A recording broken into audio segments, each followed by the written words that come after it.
Então, a partir desta manhã, irmãos, nós vamos aprender um pouco mais sobre a doutrina da aliança. Se nós não entendermos bem a doutrina da aliança, fica difícil nós compreendermos como Deus se relaciona com os homens. Porque desde o começo do mundo, desde a criação, o Senhor ele vai se relacionar com os homens através da relação pactual, de uma aliança que é estabelecida. Vejam que todas as alianças humanas que acontecem na nossa vida, elas na verdade são um reflexo da aliança que Deus, ou devem ser um reflexo e são um reflexo da aliança que Deus estabeleceu desde o começo com Adão e Eva, como também de uma própria aliança que Deus tem entre si mesmo. Nós vamos começar, por exemplo, eu quero ser bem simples, mas nós vamos entender, nós vamos dividir a doutrina da aliança, tentando explicar a vocês primeiro a aliança da redenção e a extensão dessa aliança para com os homens. Nós vamos estudar a aliança da graça. É uma aliança só, mas que ela acontece em dois modos. Uma aliança é aquela que antecede todas as coisas, que é a aliança que Deus tem com Cristo, que o Pai tem com o Filho, na eternidade, em que o Filho nos representa. Deus entra em aliança com Ele, e nessa aliança são estabelecidos os termos em relação à nossa salvação, em relação à restauração de todas as coisas. E nós vamos ver que na sequência dos acontecimentos da história, nós vamos ver Deus, através de Cristo, entrando em aliança com quem? Com seus filhos, com os eleitos, com os salvos. Aí essa aliança nós chamamos de aliança da graça. Mas a aliança que Deus tem com Cristo, nós chamamos de aliança da redenção. Uma acontece na eternidade, a outra vai acontecer na história da vida humana. Vocês estão entendendo, né? São duas alianças? Não. Uma é consequência da outra. Só vai acontecer uma aliança conosco porque já houve uma aliança do Pai com o Filho. Então, vocês vão, ou entre a Trindade e com o Espírito também. Nós vamos entrar nesse estudo hoje, como eu disse, não é um estudo tão simples, então nós vamos assim bem devagar, sem pressa, nós vamos entender isso. Eu não vou adiantar as coisas, vou procurar me controlar um pouco, né? Ficar bem assim no começo para os irmãos pegarem. Mas a primeira coisa que nós precisamos nos perguntar é o que é uma aliança. Quando nós vamos para a Bíblia, e a Bíblia fala sobre alianças, ou a aliança de Deus com Abraão, a aliança de Deus com o povo de Israel, lá no Sinai, no Monte Sinai, quando ele tirou o povo do Egito, a aliança de Deus com Davi, essa aliança que é profetizada por Jeremias, sobre Cristo, sobre o Messias. Cristo diz: o meu sangue é o sangue do quê? Da nova aliança. O que é a aliança? O que significa uma aliança? Vocês já pararam para pensar? Porque a aliança de Deus com os homens é o modo pelo qual Deus se relaciona conosco.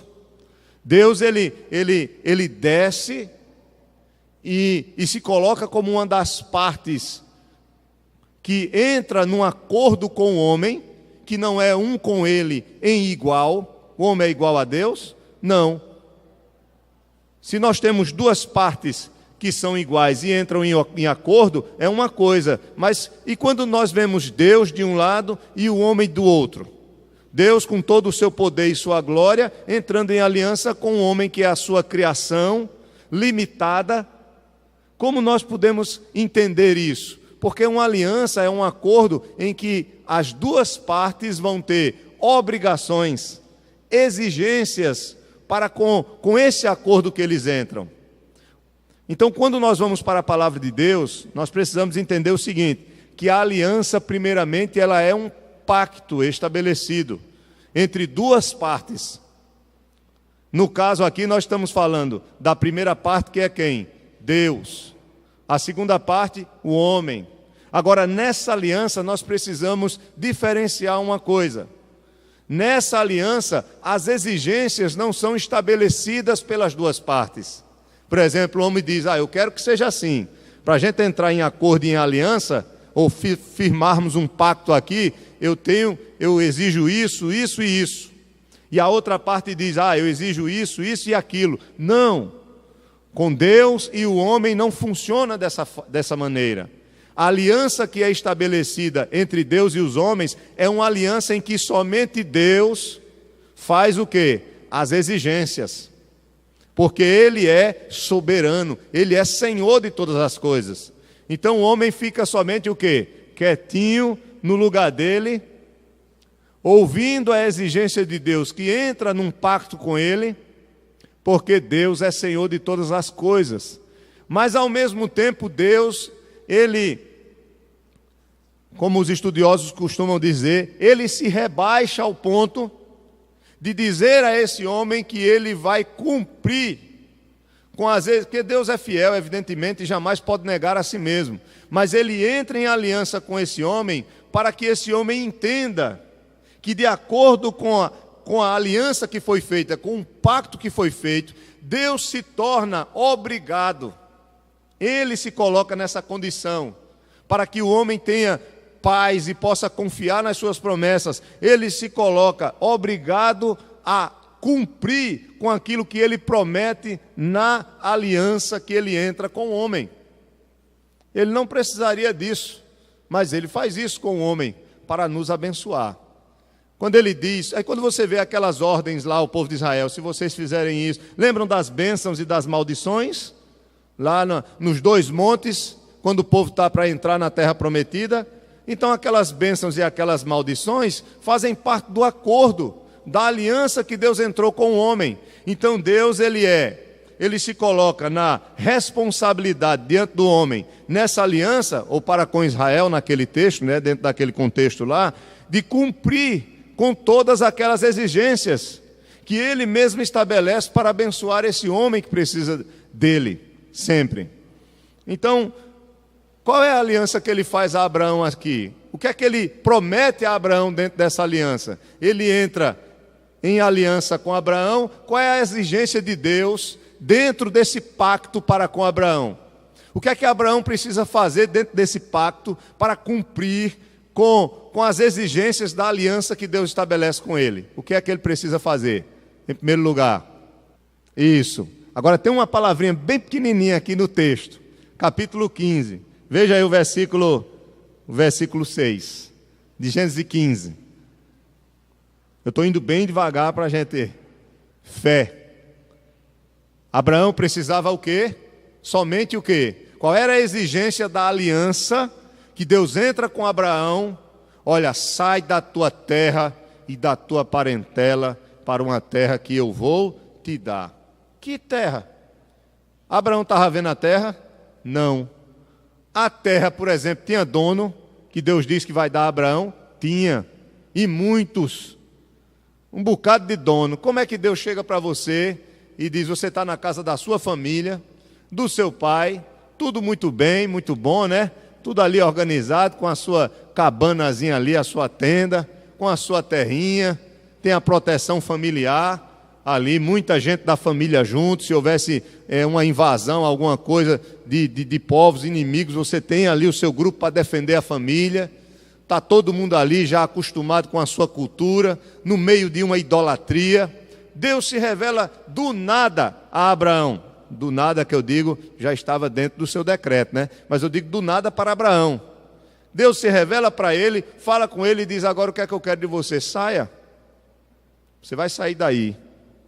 E você vai para uma terra que eu ainda te mostrarei qual é a terra. Eu vou te dar essa terra. Deixa eu dizer uma coisa a vocês. É complicado, né?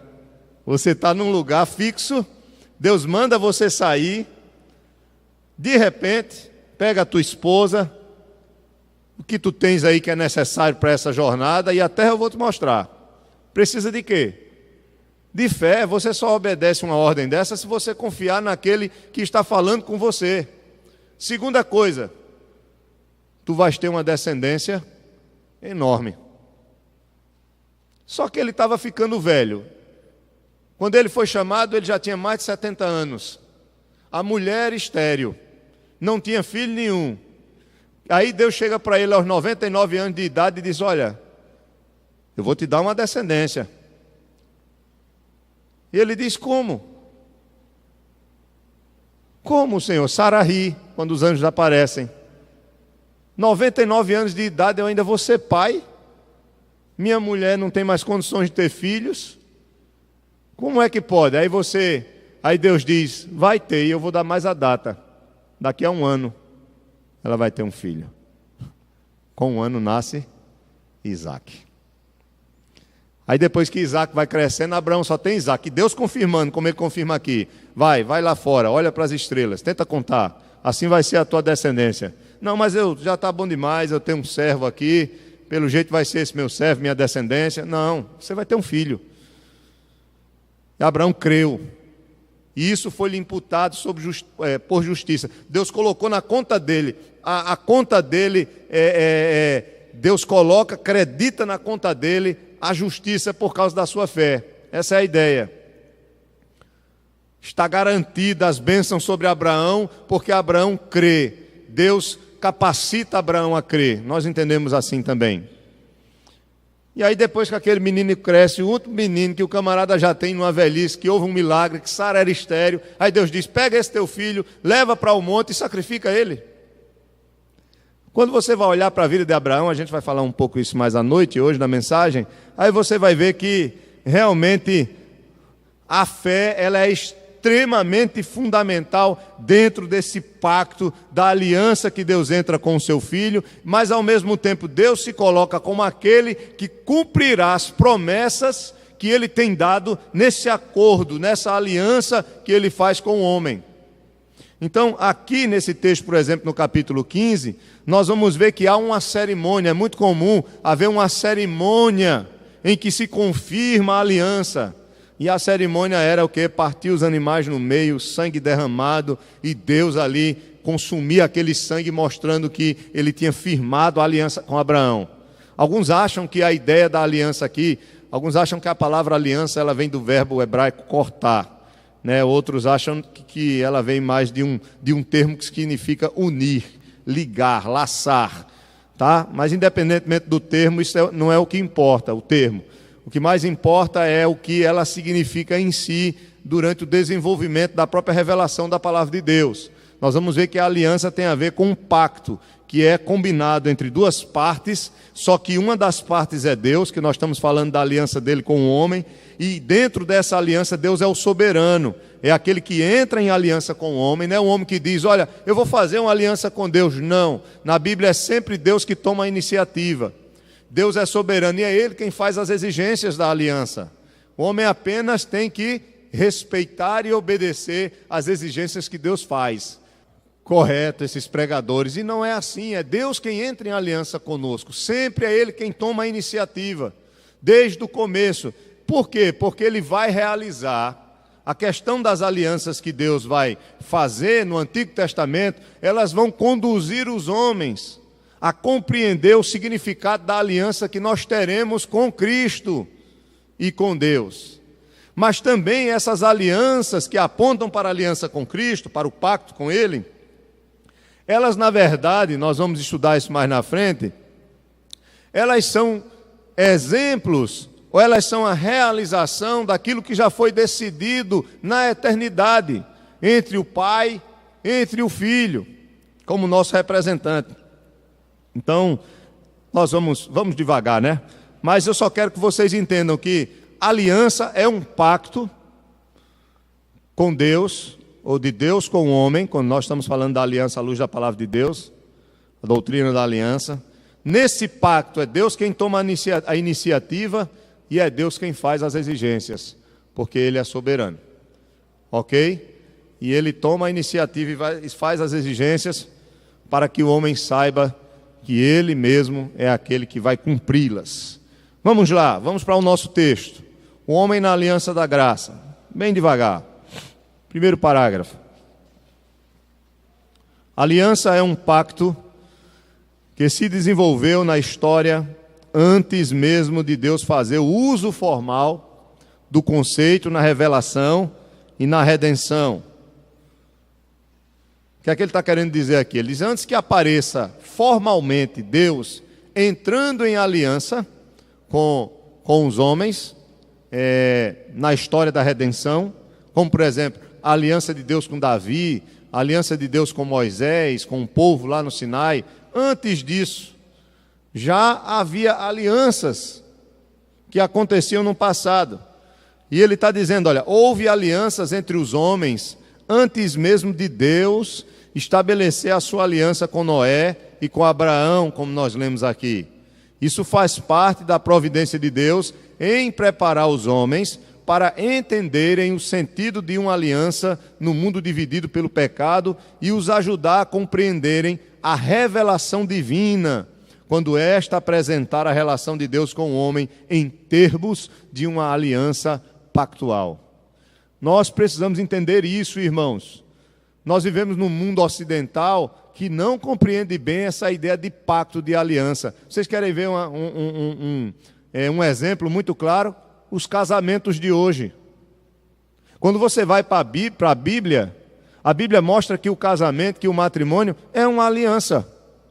É um pacto estabelecido entre duas pessoas, que tem como base a aliança de Deus com o homem. Se você não entende o conceito de aliança e de pacto, você vai achar que o casamento é simplesmente você se juntar com alguém, viver com alguém, satisfazer as suas vontades, satisfazer um pouco as vontades daquela pessoa, mas quando não der certo, vá você para lá, que eu vou para o outro lado, e aí está tudo bem, está tudo resolvido. Isso é um casamento à luz da palavra de Deus? Não. Tanto que Deus, quando vai falar da sua relação com o povo de Israel, ele diz que é o marido. E Israel é quem? A sua esposa. Quando Cristo se relaciona com a igreja, o exemplo que vai ser usado é o quê? Cristo é o noivo e a esposa é o quê? A noiva. Aliança, casamento. Casamento é pacto, aliança. E o casamento, na verdade, ele deve expressar a aliança que Deus tem conosco. No casamento, nós temos que expressar, como base dessa relação pactual, a mesma aliança que Deus tem com o seu povo. E nós não entendemos, muitos de nós não entendemos isso, principalmente as igrejas neopentecostais, não sabem o que é isso. Não sabem o que é ter uma aliança com Cristo. Não sabem o significado disso e querem viver de qualquer forma, querem viver a vida de qualquer maneira, porque não compreendem que quando Deus se relaciona conosco, Ele se relaciona em termos de uma aliança pactual, porque esse relacionamento é um relacionamento muito sério. Não é simplesmente um companheirismo, uma companhia de momento, mas é um relacionamento que envolve uma vida toda. Uma vida toda. Não é assim no casamento? Ou deveria ser assim? Né? Deveria ser assim. Mas é claro, o Senhor, Ele sabe que nós somos pecadores e pode ser que alguns casamentos se desfaçam. Pode ser.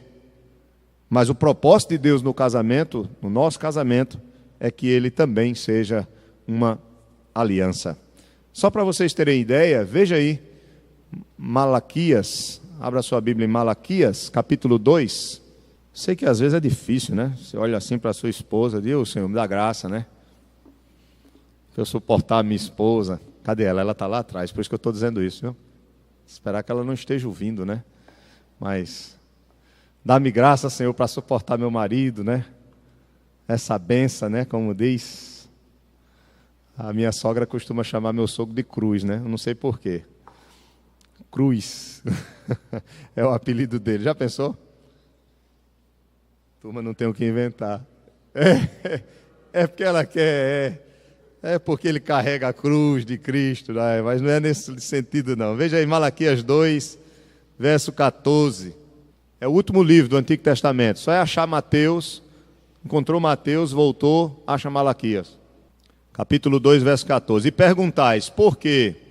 Ele está falando sobre a questão do adultério aqui. E aí perguntais por quê? Porque o Senhor foi testemunha da aliança entre ti e a mulher da tua mocidade, com a qual foste desleal, sendo ela a tua companheira e a mulher da tua aliança. Então, na verdade, Deus está repreendendo aqui, pelo profeta, o povo, alguns homens que estavam sendo infiéis às suas esposas. Então ele está exortando esses homens, porque é uma advertência, né, para a infidelidade conjugal. Claro que se a pessoa tiver sido infiel na sua história com a sua mulher ou com o seu esposo, não quer dizer que está tudo perdido, que a pessoa vai para o inferno. Não é isso, pelo amor de Deus. Nós sabemos que há o perdão, que Deus pode restaurar, mas há uma exortação aqui. Melhor é que não seja, melhor é que não aconteça, né? Porque se acontecer, quem garantirá que essa aliança continuará a existir? Porque o próprio Cristo, ele dá direito a uma quebra nessa aliança se tiver havido o quê? Infidelidade. Não é isso? Cristo nos diz que não haja divórcio, a não ser que. Então, nós precisamos ver como é sério a visão bíblica acerca de relacionamentos. Então, quando Deus se relaciona conosco, dizia a minha falecida mãe, quando eu chegava em casa, ela dizia: você já estava com seus parceiros? Já ouviram esse termo aqui? Em Pernambuco usa esse termo. Você já estava com seus parceiros, né, jogando bola? Eva, esse termo parceiro, né, na Noruega você não deve ter. Parceiro é aquele colega que você não tem uma amizade, é uma amizade só de rua, assim, só para brincar. É um companheirismo só de momento. Quando eu chegava em casa tarde, porque estava jogando bola na rua, aí ela dizia: eita, seu cabra, você chegou tarde hoje, já estava com seus parceiros, né? É o termo do nordestino aqui, do interior, não é? Então, Deus não é nosso parceiro, viu, irmãos? Deus não é nosso parceiro.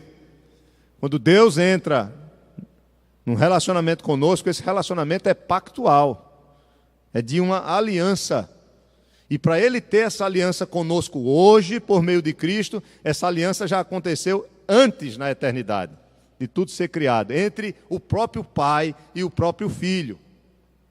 É isso que nós vamos entender nessa doutrina, nesse ensino durante o percorrer. Eu queria que você não faltasse nem um domingo, porque aí você vai ter uma visão muito ampla acerca desse assunto, que vai com certeza fortalecer ainda mais a sua fé, e você vai ser ainda mais grato a Deus pelo que Ele tem feito na sua vida.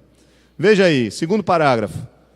É de fundamental importância entender que quando Deus entra em aliança com o homem, Ele, como soberano, é quem dita os termos dessa relação pactual. Já falei isso, né?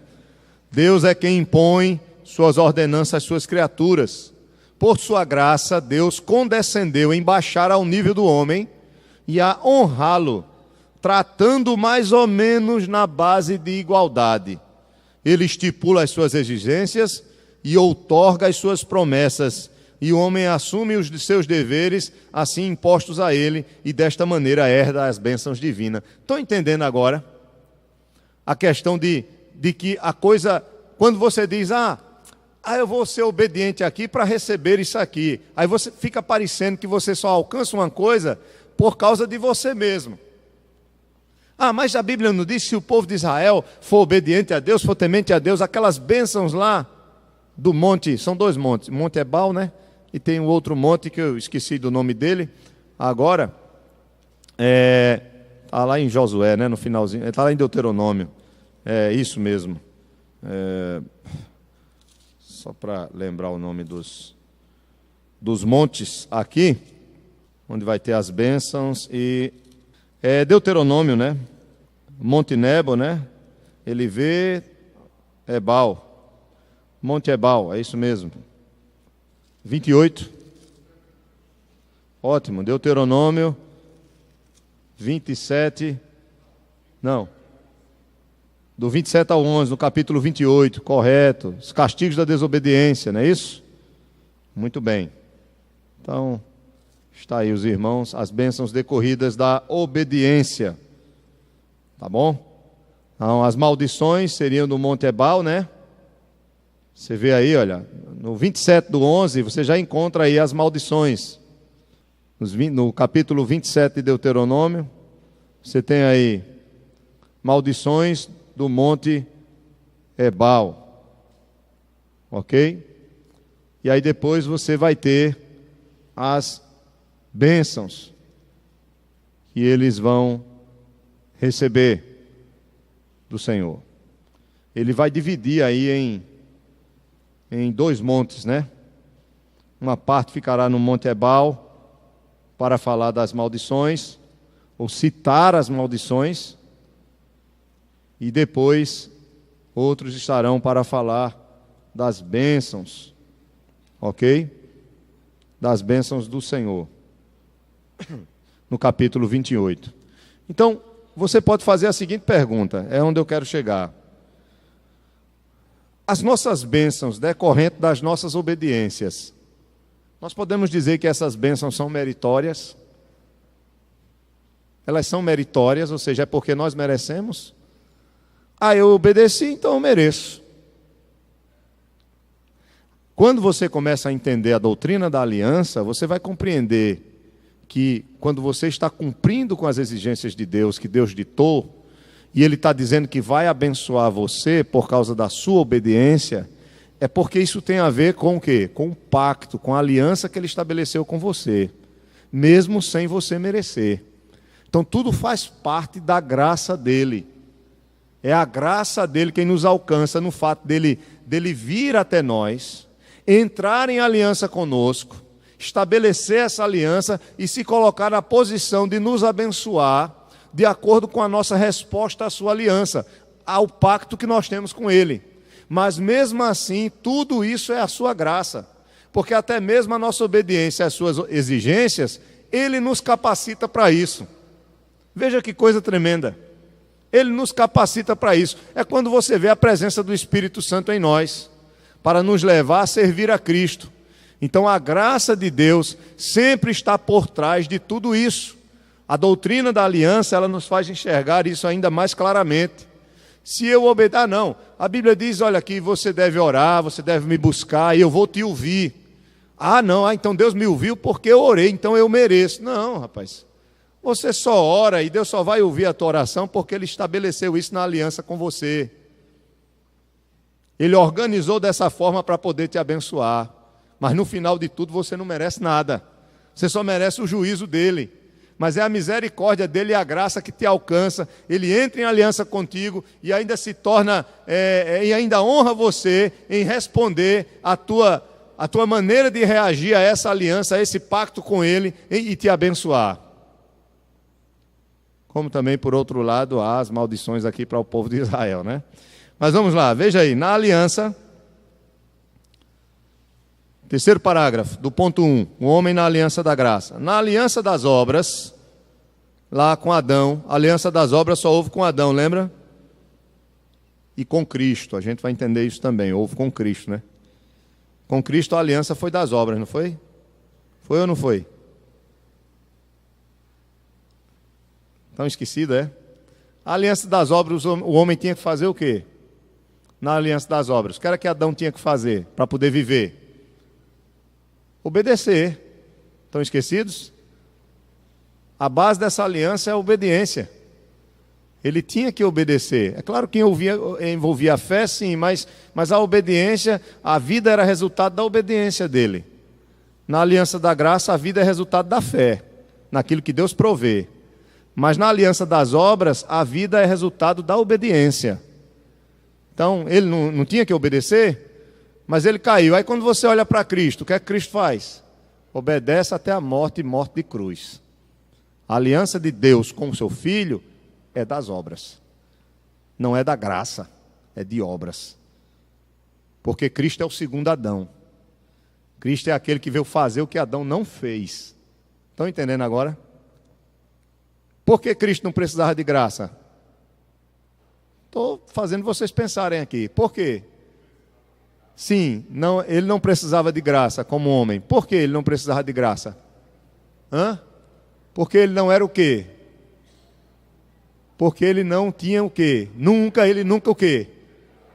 Aleluia, porque ele nunca pecou. Ele não tinha pecado, porque ele iria precisar de graça. Graça é para quem é pecador, quem merece juízo.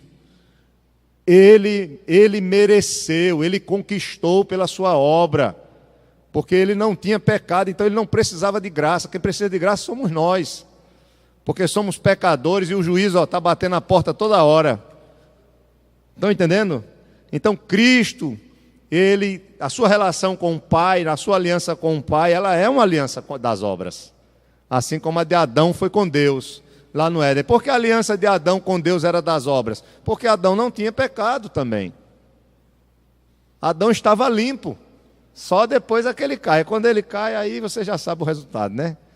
Aí a desgraça acontece. Mas aí Deus, no seu decreto eterno, que já tinha incluído o pecado nele, também já tinha incluído a salvação e a restauração para os pecadores. Por meio de quem? Do seu Filho, que estava lá na eternidade, que também estava na realização desse decreto, e estava ali já disposto a se tornar um de nós para morrer por nós. É tremendo, né? Quando a gente começa a estudar a palavra. Aí se a gente ficar só no glória a Deus e aleluia e não pensar nessas coisas, a gente não vai entender as Escrituras como o Senhor quer que nós entendamos e cresçamos. E quando a gente começa a pensar nisso, eu pelo menos sou assim, eu fico maravilhado, né? De ver como as coisas se encaixam de maneira tão maravilhosa conforme a palavra do Senhor. Amém? Então, veja, na aliança das obras, leia comigo o 3º parágrafo, o homem não podia satisfazer as exigências da aliança, em virtude de seus dotes naturais. Claro, ele não pode mais, ele é pecador, ele não tem mais condições de obedecer a Deus, de maneira nenhuma. Mas na aliança da graça, ele é capacitado a satisfazer a vontade de Deus, unicamente pela influência regeneradora e santificante do Espírito Santo. Deus realiza no homem o querer e o efetuar, concedendo-lhe de graça, tudo quanto dele quer. Por que a aliança da graça? Primeiro, porque ele não consegue ser salvo mais pelas suas obras. A gente vai falar isso hoje de noite. Ele não consegue ser salvo mais pelas suas obras. Então ele é salvo por quem? Pela fé. Pela fé em quem? Em Cristo. Por quê? Porque Cristo que representou ele, Cristo que morreu por ele, Cristo que obedeceu por ele, Cristo que fez tudo por ele. Aí agora, como ele não pode ser salvo, é graça. Por que é graça? Porque ele não tem mais que alcançar por si mesmo. A única maneira dele alcançar o perdão, a salvação e a vida é aceitando o que Deus providenciou para ele. Está falando de Natal? Então vamos usar a palavra presente. É aceitando o presente que Deus providenciou para ele. Qual é o presente? Cristo. E como é que ele aceita esse presente? Pela fé. Pela fé em quê? De que ele é incapaz de fazer o que Deus quer, mas que Cristo fez e que ele precisa crer no que Cristo fez por ele. Maravilha, irmãos. Por isso que é a aliança da graça. Por isso que Jesus Cristo diz, o meu sangue é o sangue da nova aliança. Porque é pelo meu sangue, pela morte dele, pelo sacrifício dele, que nós temos agora uma aliança com Deus, firmada e segura. É pelo sangue dele, é por meio dele que nós estamos unidos ao Pai. E o Pai não vai nos punir mais, nem derramar sobre nós o juízo da lei, que é a morte por causa do pecado, porque ele já pagou por nós na sua morte vicária, né? Na sua morte substitutiva. Então, veja aí no finalzinho do parágrafo 3. Chama-se, está até em itálico aí, acharam? Chama-se, nas últimas linhas do 3º parágrafo do ponto 1, chama-se aliança da graça, porque é a revelação ímpar da graça de Deus, e porque o homem recebe todas as bênçãos prometidas na aliança, como dádivas da graça de Deus. As bênçãos que eu e você recebemos da aliança com Deus, não é por causa da nossa obediência, como por exemplo a salvação, mas é por causa da obediência de Cristo, da obra de Cristo por nós. Está ficando claro isso para vocês? Então, louvado seja Deus por isso, né? Então aí você peca, aí você pede perdão a Deus, mas você vê que Deus é misericordioso, Deus te perdoa, Deus te abençoa. Você até diz, mas rapaz, como é que o Senhor pode ser tão gracioso comigo, tão maravilhoso, se eu não mereço nada disso, tenho falhado com o Senhor. Cristo, por causa de Cristo, é somente por causa dele, não é porque você é mais crente do que outro, porque você é merecedor. Não, eu sou uma bênção mesmo, olha como está a minha vida, olha como o Senhor tem me recompensado. por meio de Cristo, é por causa da obra de Cristo, é porque você ora a Cristo, clama por misericórdia, e a graça de Deus tem sido derramada em nossas vidas. A Bíblia diz, Ele nos dá muito mais do que pedimos e pensamos. Muito mais. Por quê? Porque Cristo, irmãos, derramou a sua vida por nós. Pois não, irmão Roberto? Acho, provavelmente, talvez, né? Não sei se nesse momento eu possa ser a pessoa certa. Mas o que eu penso assim, o que o irmão Roberto falou, os irmãos não ouviram aí atrás, né? Ele falou o seguinte, que às vezes ele já se sentiu muito culpado, não é isso? Pelo fato de ter tantas bênçãos, vamos dizer assim, materiais, e enxergar que outros padecem grandes dificuldades, não é isso? Porque justamente a gente não se acha merecedor. Até porque às vezes na nossa mente a gente é normal para o homem nós pensarmos que o que temos tem a ver com o fato de que nós merecemos, mesmo que isso não seja tão consciente. Mas é normal que, não, eu tenho isso porque eu tenho trabalhado muito, eu tenho isso porque, né, é fruto. Claro, nós sabemos que algumas coisas estão ligadas à lei da semeadura. O que você planta, você colhe, sem dúvida nenhuma. Isso aí faz parte isso faz parte da lei de Deus. Mas aí tem outras coisas que você vê que não está tão ligado a isso, né? Você olha primeiro, quando são bênçãos espirituais, quando são coisas que nós não temos o controle, como por exemplo a família. Você vê meus filhos com saúde, eu não estou enfrentando uma situação que outro está enfrentando, com o seu filho no hospital do câncer, ou perder um filho com câncer muito cedo. O Senhor eu tenho passado por isso, enfim, há muito alimento na minha mesa, né? Eu vejo que outros não têm, eu tenho coisas sobrando aqui, às vezes até estraga, roupas, né? Eu escolho, talvez, a quantidade de roupas que eu possa usar, enquanto tem outros que estão precisando, não tem roupa. Então, por que isso acontece, né? Veja, em primeiro lugar, sempre é a graça do Senhor, é a misericórdia do Senhor sobre nossas vidas.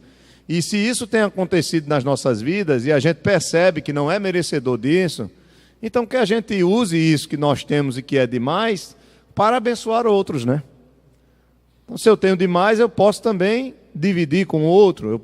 Se eu tenho roupa demais, eu posso diminuir talvez aquela quantidade, ser grato a Deus por isso, que o Senhor me dê mais e mais, para eu também poder olhar outros e contemplar e abençoar, né? Então, a gente vai aprendendo com o próprio Deus, mas isso tem a ver com a graça de Deus, é tudo fruto da graça dele, né? Da misericórdia dele, né? A nossa família, por exemplo, embora ele também, na maneira de agir conosco, pode permitir que algumas coisas também muito ruins possam acontecer conosco, mas mesmo se ele permite isso, é porque também faz parte da maneira dele tratar com as nossas vidas, porque Deus, ele sabe, o pai disciplina o filho que ama, e muitas vezes o sofrimento faz parte desse tratar de Deus conosco, o quebrar o vaso, né?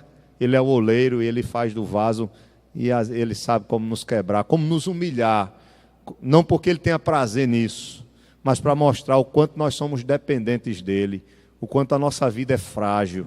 Veja, o rapaz bebeu, estava bebendo, não imaginava, achou que ia chegar em casa e dormir, no meio do caminho ele caiu, bateu com a cabeça e morreu. Então imagine aí, que situação, como nossa vida é frágil, não é? Eu não sei se eu te ajudei, pelo menos mas eu sei que você também já refletiu sobre isso, né? Mas que bom, irmã Edilene. Sim, sem dúvida, amém, com certeza, não precisa ter muito para, claro, mesmo tendo pouco, era isso que os apóstolos faziam, né? Isso.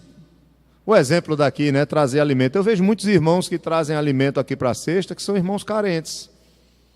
Já percebi muitos irmãos que até precisam, mas que têm o prazer de compartilhar. Eu tenho 2 feijão em casa, eu posso trazer um. Isso não é maravilhoso? Porque tem pessoas que precisam e elas se colocam naquela posição de vítimas. Eu sou sempre aquela pessoa carente, vitimada, que eu sou a pessoa que preciso sempre receber. Não entendem que a palavra nos ensina, é melhor dar do que, como a viúva que deu. Jesus não pegou um exemplo de uma mulher rica, pegou um exemplo de uma mulher paupérrima, né? Mas aqueles que ele tem dado muito, porque se Deus quer dar muito a mim ou a você, ele vai dar. Mas ele dá com um propósito. Timóteo, Paulo escrevendo a Timóteo, ele diz: exorta aos ricos, que não é o caso do irmão Roberto, nem é o meu caso, exorta aos ricos. Mas só para a gente ter um exemplo de quem tem muito, né? Não é o nosso caso. Pois é, tem o que comer. Tem gente que está numa situação muito pior. Você chega em casa agora, você vai almoçar, não vai?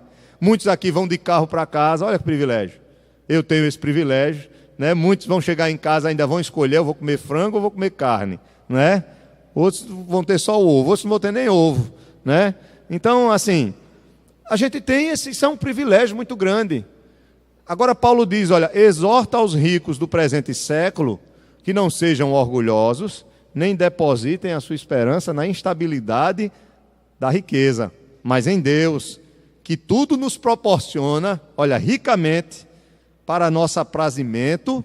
Veja, Deus nos dá para nosso aprazimento, olha que maravilha. Dentro desse conceito de aliança, o Senhor nos proporciona coisas maravilhosas para o nosso aprazimento. Mas olha o que Paulo diz: que pratiquem um bem, sejam ricos de boas obras, generosos em dar e prontos a repartir. Isso é 1 Timóteo 6, versos 17 e 18. Diga, irmão Rodrigo. Amém. Amém, isso mesmo. Coisa boa. Boa palavra. O irmão Rodrigo diz que isso é uma maneira também de Deus demonstrar o seu amor por nós, né? E você vê que quando ele promete, a bênção principal que Deus promete a Abraão é que dele seriam benditas todas as nações da terra. A gente vai estudar isso hoje à noite. A pregação hoje à noite é em Gálatas 3, versos 6 ao 14. A gente vai ver Abraão como um exemplo daquele que foi justificado pela fé e não pelas obras. Pela fé em Cristo. A salvação é pela fé em Cristo e não pelas obras. Nós vamos falar sobre isso hoje à noite. Mas quando você ver isso, Deus não deixa de dizer para Abraão: vou te dar uma terra, vou te abençoar nessa terra. Não é isso? E Abraão, vocês vão ver os passos de Abraão lá em Canaã, embora ele não possua a terra, porque Abraão morre sem possuir a terra. Ele fica como um nômade, indo para um lugar para outro ali naquela terra. Mas ele não possui a terra, não. Quem vai possuir a terra é o povo depois da saída do Egito, com Josué. Enquanto isso, eles vão ser só peregrinos. Por isso que Hebreus vai dizer que ele realmente é um dos heróis da fé. Porque mesmo sem possuir, ele creu nas promessas do Senhor. Mesmo sem estar com as coisas nas mãos. Uma pergunta: nós já possuímos a terra, a Canaã, que Deus tem nos prometido? Já é nossa, assim, a gente já possui ela agora? Não, mas a gente crê ou não crê que vai estar nessa Canaã celestial?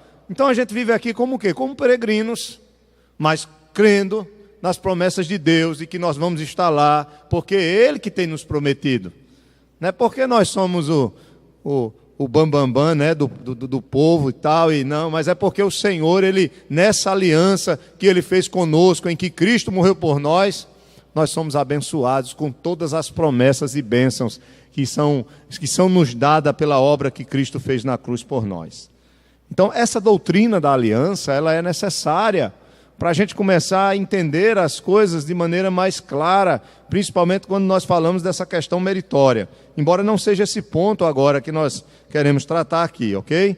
Qual é a distinção entre a aliança da redenção e a aliança da graça? Segundo ponto aí, veja aí, na primeira página: seguiremos a distinção entre as alianças, que diz que a aliança da redenção é entre o Pai e o Filho, e baseada nesta, a aliança da graça, que é entre o Deus triuno, Pai, Filho e Espírito Santo, e os eleitos. A aliança da redenção e da graça são dois modos, ou duas fases, da única aliança evangélica da misericórdia. Apesar desta distinção entre a aliança da redenção e a da graça ser favorecida pelas afirmações bíblicas, não se segue que há duas alianças separadas e independentes. Em antítese, a aliança das obras. A aliança da graça e a aliança da redenção são dois modos ou duas fases da única aliança evangélica de misericórdia. Há uma repetição aqui para que fique bem enfático. Quando se fala a gente vai estudar aqui a aliança da redenção, então eu não vou ficar voltando muito não. Mas o que eu quero que vocês entendam é que quando se fala essa distinção entre a aliança de redenção e a aliança da graça, na verdade é uma aliança só. Só que a gente distingue e chama a primeira fase, vamos dizer, dessa aliança de Deus conosco. A primeira fase ela acontece antes da criação, para ficar bem claro. Antes de tudo ser criado, lá na eternidade, entre o Pai e quem? O Filho. É quando eles entram num acordo. Que acordo? Que acordo? Do Filho se dispor. Por que vocês acham que não foi voluntário, não? Jesus foi obrigado a morrer por nós? Não, ele foi voluntário. Isso. Isso, e você vai ver aqui os textos, quando a gente for estudar o papel de Cristo nessa aliança, a gente vai estudar isso, é o papel de fiador. Lá na redenção, ele já estava como nosso o quê? Fiador. Se colocando no meio e no seu lugar, dizendo, no decreto já havia a determinação da queda, a queda iria acontecer, o homem iria se tornar pecador e merecedor de juízo, mas ele já estava lá, acordando com seu Pai, me representando e lhe representando, e dizendo, eu vou pagar por eles, para que eles tenham vida. É nesse sentido que nós chamamos de aliança da redenção. Antes de tudo ser criado, já estava tudo certo. O texto que o irmão Roberto falou é justamente que nós vamos ler vários textos de Jesus dizendo, eu vim para fazer o que me ordenaste. De um lado o Pai ordena, de outro lado o Filho se submete, voluntariamente. Eles entram num acordo. O Pai dita como deve ser e o Filho aceita, nos representando. Estão entendendo, né? Essa é a primeira fase que os teólogos chamam de aliança da redenção, só para distinguir da aliança da graça, que já é essa aliança da redenção se tornando concreta na minha vida e na sua vida por meio da história, da obra de Cristo. Está difícil, não? Hein, Isolda? Está tranquilo? Amém, amém. Vamos lá? A aliança da redenção na Bíblia. A gente encerrar, se der tempo. Não der, a gente ir. Começaremos estudando a aliança da redenção. Qual é a aliança da redenção? Só para a gente identificar, a aliança da redenção é a do Pai com o Filho, lá na eternidade. Quando a gente usar o termo aliança da graça, aí vocês já sabem que é a aliança de Deus conosco, por meio de Cristo aqui já, nesta vida. Está claro? Então, vamos começar pela aliança, pela primeira parte dela, lá o começo, antes da criação, o Pai e o Filho. Veja, primeiro, a Escritura indica claramente o fato de que o plano da redenção estava incluído no decreto, o conselho eterno de Deus. Abra sua Bíblia em Efésios capítulo 1, verso 4. Efésios capítulo 1, verso 4. São pouquíssimas igrejas que estudam sobre a doutrina da aliança, viu, gente? Pouquíssimas. Se você for tratar desse assunto com um irmão ou uma irmã em Cristo, eles não vão saber o que é. Porque são pouquíssimas igrejas que tratam sobre esse assunto. É um tema profundo e realmente, infelizmente, algumas igrejas têm deixado esse tema de lado. Então, veja aí, Efésios 1, 4. Alguém pode ler? Então veja, ele está falando de Cristo aqui, Paulo, e ele diz que nós fomos escolhidos em Cristo antes da fundação do mundo para sermos santos e irrepreensíveis perante Ele em amor. Aqui indica que no plano de salvação, no decreto eterno de Deus, Deus já tinha nos escolhido em Cristo. Por que em Cristo? Porque já estava determinado também, já estava acertado, acordado, que Cristo, como nosso representante, iria sofrer em nosso favor, para que pudéssemos receber a sua justiça. Então ele nos escolheu, Deus nos escolheu nele. Nele em quem? Parágrafo anterior está dizendo quem é essa pessoa. Cristo. Então, veja, continuando, vamos abrir em Efésios 3, verso 11. Eu não vou abrir muitos textos por causa da hora, aí os irmãos estudam em casa, examinam em casa. 10 e 11. Para que pela igreja a multiforme sabedoria de Deus se torne conhecida agora dos principados e potestades nos lugares celestiais, segundo o eterno propósito que estabeleceu em Cristo Jesus, nosso Senhor. Veja, o propósito que ele já estabeleceu em Cristo. Paulo diz lá no capítulo 1 que foi antes da fundação do mundo. Maravilha, irmãos.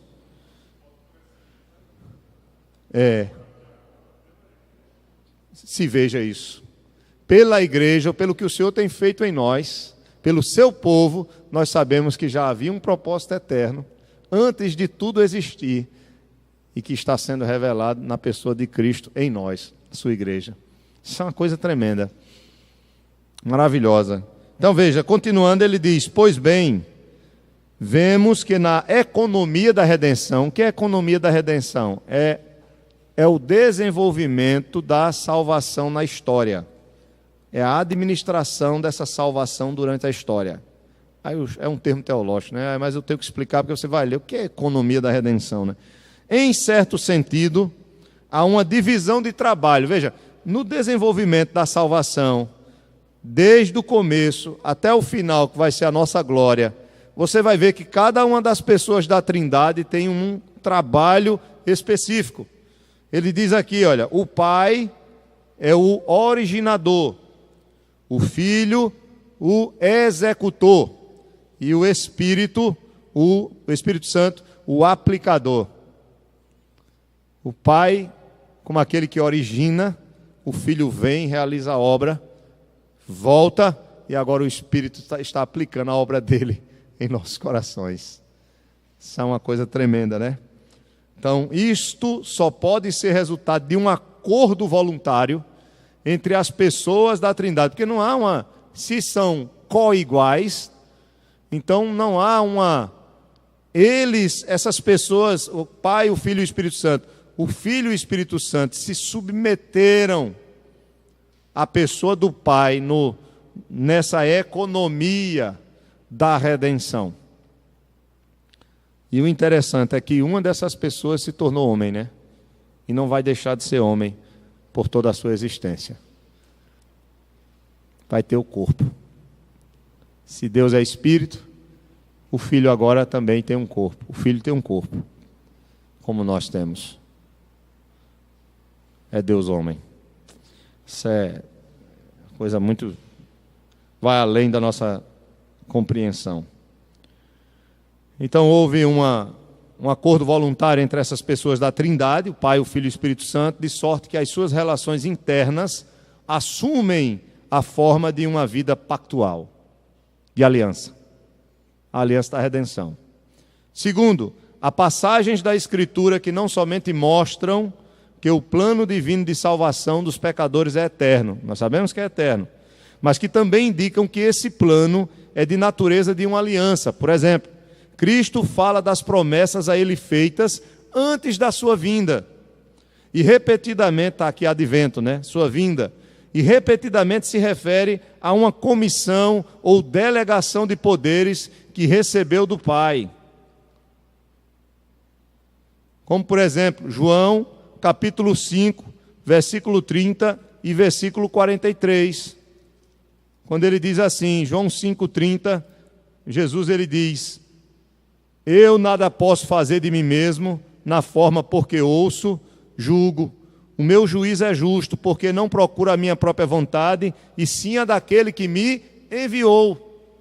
Então já estava certo. O Pai a enviar, ele se submeteu ao envio do Pai e fazer a vontade do Pai. Isso tem a ver com um acordo entre essas pessoas. Isso representa uma aliança que foi feita. Verso 43. Eu vim em nome de meu Pai, e não me recebeis. Se outro vier em seu próprio nome, certamente o recebereis. E aí há vários outros textos que os irmãos podem estudar em casa. Outra coisa é que em Romanos 5, verso 12 ao 21, Jesus ele é claramente considerado nosso chefe representativo. E como chefe representativo, isso envolve o quê? Uma aliança. Ele é chefe que representa um povo que entra em aliança. Terceiro, sempre temos os elementos essenciais de uma aliança, a saber, partes contratantes, promessas e condições, que são termos de uma aliança. Então, para haver uma aliança, nós precisamos ter, no mínimo duas partes. Nós precisamos ter o quê? As promessas e as condições da aliança, os termos dessa aliança. Não é assim que se faz um acordo? Você vai ver isso na palavra.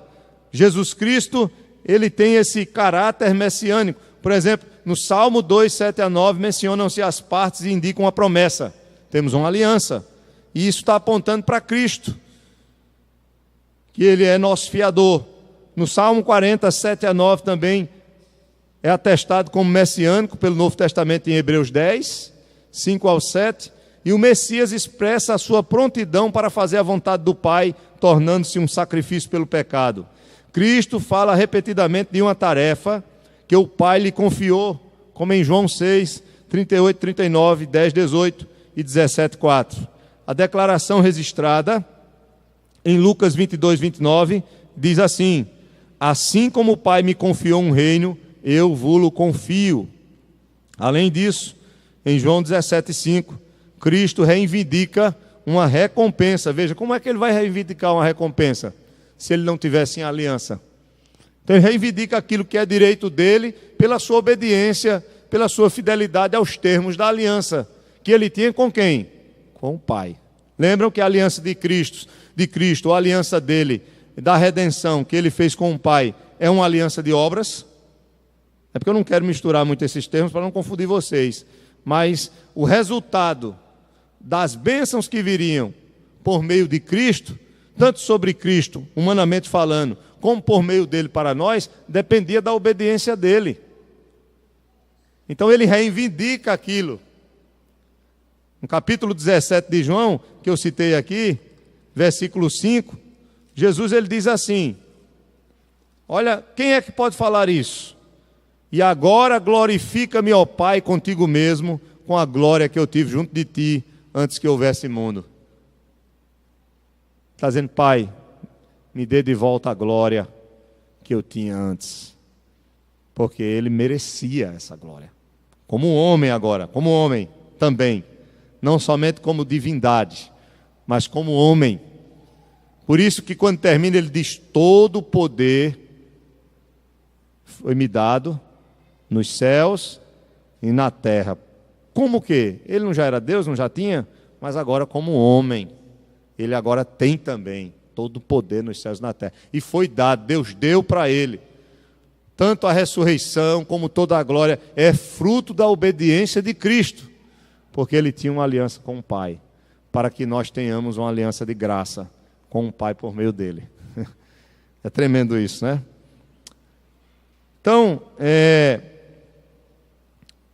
o último ponto, aí vocês vão estudar em casa, vão reler o assunto, que a gente já vai entrar na continuidade. Eu vou falar da pessoa de Cristo na próxima semana.